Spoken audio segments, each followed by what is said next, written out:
ഞാൻ പ്രഗ്നന്റ് ആയിരുന്നപ്പോൾ പെൺകുട്ടി വേണ്ടാന്ന് പറഞ്ഞ ആളാണ് ഈ വ്യക്തിത്വം. പക്ഷെ ഇപ്പം പുത്രിയോടാണ് ഞങ്ങളെ കാട്ടി സ്നേഹം കൂടുതൽ. അങ്ങനെ പുത്രി പറഞ്ഞ അനുസരിച്ച് പുത്രിക്ക് സർപ്രൈസ് ഗിഫ്റ്റ് വാങ്ങാൻ വേണ്ടിയിട്ട് ഇറങ്ങിയതാണ്.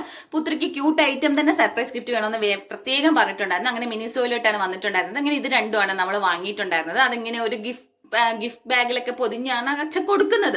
അച്ഛന്റെ പുത്രിയോട് അത്ര സ്നേഹം കൂടുതലാണല്ലോ. അങ്ങനെ നമ്മളെ പുത്രനെ കൈവിടാൻ പാടില്ലല്ലോ. അവന് റൊണാൾഡോയുടെ കീ ചെയിൻ വേണമെന്ന് പറഞ്ഞിട്ടുണ്ടായിരുന്നു. പക്ഷേ റൊണാൾഡോയെക്കാട്ടി അരുൺ ഇഷ്ടപ്പെട്ടത് മെസ്സിയാണ്. ഞാൻ അപ്പോഴേ പറഞ്ഞതാണ് റൊണാൾഡോയെ തന്നെ വാങ്ങാൻ. പക്ഷേ മെസ്സിയാണ് എടുത്തത്. അങ്ങനെ അതുവഴി പോയി ഏക്കുട്ടി ഡാൻസ് ക്ലാസ്സിൽ നിന്ന് വിളിച്ചിട്ട് വേണം ഇനി വീട്ടിലേക്ക് പോകാൻ വേണ്ടി. ഏക്കുട്ടി അറിഞ്ഞിട്ടില്ല നമ്മൾ സർപ്രൈസ് ഗിഫ്റ്റ് ഒക്കെ വാങ്ങിയിട്ടുണ്ടെന്ന്. അതൊക്കെ ഒളിച്ചു വെച്ചാണ് കൊണ്ടുവന്നത്. അത് കഴിഞ്ഞ് വീട് എത്തിയപ്പോഴത്തേക്ക് നേരെ ആദ്യം തന്നെ അല്ലുക്കുട്ടന്റെ കീ ചെയിൻ ആണ് കൊടുക്കുന്നത്. പക്ഷെ അല്ലുക്കുട്ടന്റെ മുഖം കണ്ടപ്പോഴേ മനസ്സിലായാലോ അല്ലുക്കുട്ടൻ അത് തീരെ രസിച്ചിട്ടില്ല. പിന്നെ പുത്രിയുടെ കാര്യം പറയണ്ടല്ലോ, പുത്രിക്ക് ഇതൊക്കെ പിന്നെ ഭയങ്കര ഇഷ്ടമാണ്. ആൾക്ക് പിന്നെ ആ കോമ്പിനെക്കാട്ടി ഇഷ്ടപ്പെട്ടത് നമ്മളൊരു ബ്രേസ്ലെറ്റ് ആണ്. 2 ബ്രേസ്ലെറ്റ് വാങ്ങിയിട്ടുണ്ടായിരുന്നു. പിന്നെ കുറച്ച് ക്യൂട്ട് ഐറ്റംസും. പിന്നെ ഞാൻ അതൊക്കെ കാണിച്ചു കൊടുക്കുകയാണ് എങ്ങനെയാണ് പാവം എന്റെ അല്ലുക്കുട്ടൻ കണ്ട്.